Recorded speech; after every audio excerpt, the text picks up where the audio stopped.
이 새벽에 머리가 멍하고 가슴이 철렁 내려앉는 느낌이 드시나요? 여보세요. 거기 응급실이죠. 지금 빨리 와주세요. 아버지가 어머니가 아침에 눈을 못 뜨세요.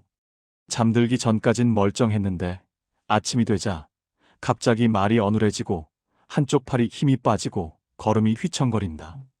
이건 정말 겪어보지 않은 사람은 절대 알 수 없는 공포입니다. 그런데 여러분, 만약 이것이 단순한 피곤함이 아니라 잠자는 동안 우리 뇌가 조용히 망가지고 있다는 마지막 경고라면 어떻게 하시겠습니까? 지금 이 순간에도 수많은 분들이 이 신호를 나이 들어서 그래, 잠을 잘못 잤나 봐 하고 놓치고 계십니다. 하지만 오늘 이 한 편의 영상이 정말로 여러분이나 가족의 생명을 구할 수도 있습니다. 저는 서울대학교 의과대학을 졸업하고 35년간 응급의학과에서 근무해온 최민수 교수입니다. 수천 명의 환자를 진료하며 확인한 충격적인 사실을 오늘 여러분께 모두 공개하겠습니다. 본격적인 오늘의 건강 이야기를 전해드리기 전에 채널 구독과 영상 좋아요 버튼 한 번씩 꼭 부탁드립니다. 그리고 여러분은 지금 어디에서 이 영상을 보고 계신가요? 댓글로 여러분이 계신 지역도 꼭 남겨주세요. 여러분의 경험과 댓글이 다른 분들에게는 큰 도움이 됩니다. 그럼 지난주 새벽 3시 응급실로 실려온 68살 박정희 할머니 이야기부터 시작하겠습니다. 할머니는 평소 건강하게 지내시던 분이었습니다. 그런데 한 달 전부터 밤마다 머리가 띵하고 아침이 개운하지 않다는 느낌이 있었고, 최근에는 자다가 숨이 턱 막히는 느낌으로 한두 번씩 깬다고 하셨습니다.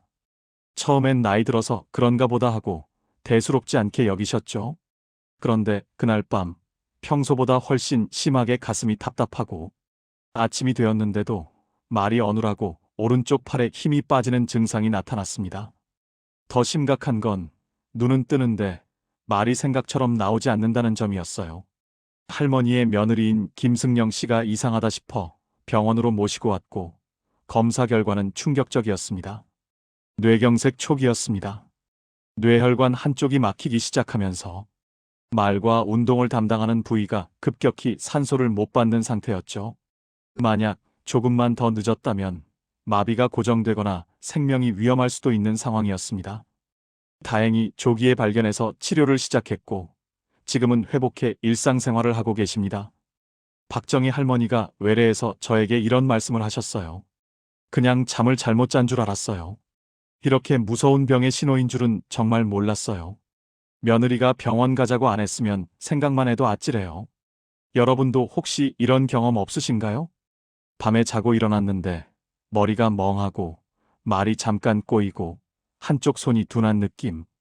대부분은 피곤해서 그렇겠지 하고 넘어가시는데, 사실 이것은 우리 몸이 보내는 중요한 경고 신호일 수 있습니다. 오늘 이 영상을 끝까지 보시면 잠자는 동안 뇌가 왜 위험해지는지, 그리고 언제 병원에 가야 하는지, 또한 자기 전 짧은 습관으로 뇌를 지키는 방법까지 정확하게 배워 가실 수 있을 겁니다. 지금 바로 좋아요를 눌러주시고 구독도 함께 해주세요. 여러분의 작은 클릭 하나가 더 많은 분들에게 생명을 구하는 정보를 전달하는 큰 도움이 됩니다. 그럼 이제 왜 잠자는 동안 뇌가 위험해지는지 차근차근 알아보겠습니다. 많은 분들이 이렇게 생각하십니다. 잠은 쉬는 시간이잖아. 그런데 뇌의 입장에서 잠은 방심하면 가장 위험한 시간이 될 수 있습니다. 첫 번째 이유는 수분 부족입니다. 우리는 잠들면 보통 6시간에서 8시간 동안 물을 마시지 않습니다. 그 사이 몸에서는 수분이 계속 빠져나갑니다. 숨을 쉬면서 땀으로 소변으로요. 그러면 혈액은 어떻게 될까요? 점점 끈적해집니다. 물에 희석된 꿀을 떠올려 보세요. 시간이 지나면 점점 걸쭉해지죠. 혈액도 마찬가지입니다. 이렇게 끈적해진 혈액은 작은 혈전이 생기기 쉬워지고, 이미 혈관이 좁아져 있는 분들, 당뇨, 고혈압, 고지혈증이 있는 분들은 더 쉽게 문제가 생깁니다. 작년 여름에 65살 김영호 씨가 이런 경우였습니다. 밤에 화장실 가기 싫어서 물을 거의 안 마셨다는 분이었는데, 무더운 날 시장을 다녀온 뒤부터 아침마다 머리가 멍하고 어지럽다고 하셨습니다. 검사를 해보니 탈수에 가까운 상태였고 혈액이 끈적해져 있었습니다. 수분 섭취를 늘리고 생활 습관을 바꾸자 증상이 확연히 줄었습니다. 두 번째 이유는 산소 부족입니다. 여기서 많은 분들이 고개를 끄덕이십니다. 아, 코골이요? 맞습니다. 하지만 코골이를 너무 가볍게 보시는 분들이 많습니다. 코골이 자체보다 더 중요한 건 수면 무호흡입니다. 자는 동안 숨이 잠깐씩 멈추는 상태죠.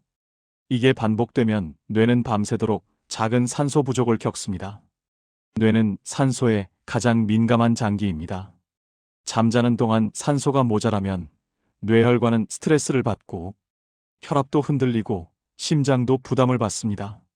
제가 진료했던 70살 이순자 할머니 이야기를 하나 해드리겠습니다. 할머니는 평생 코를 골았고 가족들은 시끄럽다 정도로만 생각했습니다. 그런데 어느 날부터 아침에 일어나면 머리가 멍하고 말이 느려지고 집중이 안 된다고 하셨어요. 정밀 검사를 해보니 뇌의 작은 경색들이 곳곳에 보였습니다. 그리고 수면 검사에서는 무호흡이 확인됐습니다. 할머니가 놀라서 하신 말씀이 아직도 기억납니다. 나는 밤에 자면서 아무 일도 없었는데요. 여러분, 몸은 조용히 신호를 보냅니다. 그리고 뇌는 그 신호를 흔적으로 남깁니다. 세 번째 이유는 혈압의 급격한 변화입니다. 밤에는 혈압이 내려갑니다. 그러다가 아침이 되면 몸이 깨어나면서 혈압이 확 올라갑니다. 이 변화가 심하면 뇌혈관이 버티기 어려워집니다. 그래서 임상적으로 뇌경색과 뇌출혈이 새벽과 아침 시간대에 발견되는 경우가 많습니다. 의사들 사이에서는 새벽 3시에서 6시를 조용한 사고의 시간이라고 부르기도 합니다. 여기까지 들으시고 이런 생각이 드실 수 있습니다. 그럼 잠자는 게 무섭다는 건가요? 아닙니다. 중요한 건 신호를 알아채고 준비를 하느냐입니다. 뇌는 절대 갑자기 망가지지 않습니다. 대부분 그 전에 아주 작은 힌트를 여러 번 보냅니다. 문제는 우리가 그걸 피곤해서 그렇겠지, 나이 들어서 그렇겠지 하고 넘긴다는 점입니다. 제가 응급실에서 가장 자주 듣는 말이 이겁니다. 교수님, 생각해보니 이런 증상이 있었어요. 아침에 일어나면 유난히 머리가 무겁다. 말을 하려면 혀가 굳은 느낌이 든다. 젓가락질이 어색해진다. 한쪽 손이나 발이 둔하다. 밤에 자다가 숨이 막혀 깬 적이 있다. 평소보다 갑자기 코골이가 심해졌다는 말을 들었다. 이 중 하나만 반복돼도 한 번쯤 점검이 필요합니다. 2개 이상 겹치면 절대 그냥 넘기시면 안 됩니다. 특히 당뇨, 고혈압, 고지혈증이 있는 분들은 증상이 작아 보여도 더 엄격하게 보셔야 합니다. 그럼 이제부터는 실천입니다. 오늘 영상의 핵심은 겁주기가 아니라 오늘 밤부터 뇌를 지키는 방법을 알려드리는 겁니다. 먼저, 자기 전 물을 한 컵 가득 마실 필요는 없습니다. 화장실 때문에 걱정되시면 더더욱 억지로 드실 필요 없습니다. 대신 2-3모금이라도 좋으니 혈액이 너무 끈적해지지 않도록 기본 수분을 채워주세요. 잠자는 자세도 중요합니다. 콧골이나 무호흡이 있는 분들은 가능하면 옆으로 주무세요. 등을 대고 자면 혀와 목젖이 뒤로 떨어지면서 기도가 더 쉽게 좁아질 수 있습니다. 베개는 너무 높지도 낮지도 않게 목이 자연스럽게 유지되는 정도가 좋습니다. 베개 하나 바꿨을 뿐인데 아침 두통이 사라지는 분들 실제로 정말 많습니다. 그리고 여기서 제가 오늘 꼭 강조하고 싶은 것이 있습니다. 자기 전 딱 5분 투자하는 뇌 건강 스트레칭입니다. 뇌는 목과 발목을 통해 순환에 도움을 받습니다. 이 2군데만 제대로 풀어도 자는 동안 뇌가 받는 부담이 확 줄어듭니다. 먼저 목 스트레칭입니다. 목은 뇌로 올라가는 혈관과 신경의 통로입니다. 그런데 우리는 하루 종일 고개를 숙이고 어깨를 웅크리죠. 이 상태로 잠자리에 들면 뇌로 가는 흐름이 답답해집니다. 방법은 아주 간단하지만 천천히가 핵심입니다. 침대에 앉거나 서서 어깨에 힘을 빼세요. 어깨가 귀 쪽으로 올라가 있지 않게 툭 내려놓습니다. 턱을 살짝 당겨 목 뒤를 길게 만든다는 느낌을 주세요. 고개를 오른쪽으로 천천히 기울입니다. 귀가 어깨로 가까워진다고 생각하되 절대 어깨를 올리지 마세요. 당기는 느낌이 시원하다 정도면 충분합니다. 그 상태로 코로 숨을 들이마시고 입으로 길게 내쉬는 호흡을 천천히 3번 합니다. 이제 왼쪽으로 같은 방법으로 기울입니다. 역시 호흡을 3번 합니다. 그 다음 고개를 앞으로 숙입니다. 턱이 가슴 쪽으로 자연스럽게 내려오게 하고 목 뒤가 늘어나는 느낌을 느껴보세요. 여기서도 호흡을 3번 합니다. 마지막으로 고개를 뒤로 확 젖히지 말고 시선을 천장 쪽으로 살짝만 올립니다. 목 앞이 편안하게 늘어나는 정도까지만. 그리고 호흡을 2~3번. 이게 끝입니다. 통증이 아니라 편안한 이완이 목표입니다. 어지럽거나 목이 아프면 즉시 중단하세요. 다음은 발목 운동입니다. 교수님, 뇌 건강인데 왜 발목이요? 좋은 질문입니다. 발목은 다리에서 심장으로 혈액을 올려보내는 펌프입니다. 이 펌프가 굳어 있으면 다리에 혈액이 고이고 전신순환이 둔해집니다. 전신순환이 둔하면 뇌로 가는 흐름도 안정적이기 어렵습니다. 발목 운동은 누워서도 할 수 있습니다. 발끝을 천천히 몸쪽으로 당깁니다. 종아리가 살짝 당기는 느낌이 들면 멈추고 그 상태를 셋을 세는 동안 유지합니다. 그 다음 발끝을 아래로 천천히 밀어 발등이 늘어나는 느낌을 만들고 또 셋을 세는 동안 유지합니다. 이 동작을 한쪽 발에 10번, 다른 발도 10번, 그 다음 발목을 천천히 돌립니다. 시계 방향으로 5번, 반대 방향으로 5번. 절대 빨리 하지 마세요. 느리게 돌릴수록 관절과 혈류가 더 잘 깨어납니다. 이렇게 목과 발목을 합쳐 정말로 5분도 걸리지 않습니다. 하지만 이 5분이 여러분의 밤과 아침을 바꿀 수 있습니다. 여기서 반드시 짚고 넘어가야 할 오해가 있습니다. 밤에 술 한잔하면 잠이 잘 온다. 절대 그렇지 않습니다. 술은 잠드는 속도만 빠르게 할 뿐 뇌를 회복시키지 않습니다. 오히려 수면 중 호흡을 더 불안정하게 만들고 혈압 변동을 키워 뇌를 더 위험한 환경에 놓이게 합니다. 응급실에서 어제 술은 조금밖에 안 마셨어요. 라는 말 뒤에 뇌경색이 발견되는 경우 저는 정말 수없이 봤습니다. 그리고 한 가지 더, 뇌 건강을 위해 영양제를 드시는 분들도 많습니다.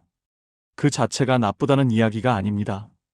다만 영양제만 믿고 생활 습관을 놓는 것이 문제입니다. 뇌는 약 하나로 지켜지지 않습니다. 수분, 호흡, 혈압, 순환 이 4가지가 기본입니다. 이제 마무리하겠습니다. 아까 말씀드린 박정희 할머니의 며느리 김승영 씨가 퇴원 후 이런 말을 했습니다. 어머니가 며칠 전부터 아침마다 멍하다고 하셨는데 그게 이렇게 큰 신호인 줄 몰랐어요. 그날 그냥 넘겼으면 평생 후회했을 것 같아요. 여러분, 우리 몸은 정말 정직합니다. 특히 뇌는 아주 작은 신호로 아주 큰 경고를 합니다. 오늘 영상에서 딱 하나만 기억하세요. 잠자는 동안 뇌는 가장 취약해질 수 있습니다. 그리고 그 취약한 시간을 조금만 관리해도 큰 사고를 막을 수 있습니다. 오늘 밤부터 시작해보세요. 잠들기 전 물 2~3모금, 목 스트레칭 천천히 호흡하며 몇 번, 발목 펌프 운동 10번씩, 베개 높이 1번 점검. 이 작은 행동들이 여러분의 내일 아침을 지켜줄 수 있습니다. 오늘 이야기가 도움이 되셨다면 구독과 좋아요로 함께 해주시고 이 영상은 꼭 가족 단톡방에 공유해주세요. 여러분의 관심 하나가 누군가의 생명을 지킬 수 있습니다. 감사합니다.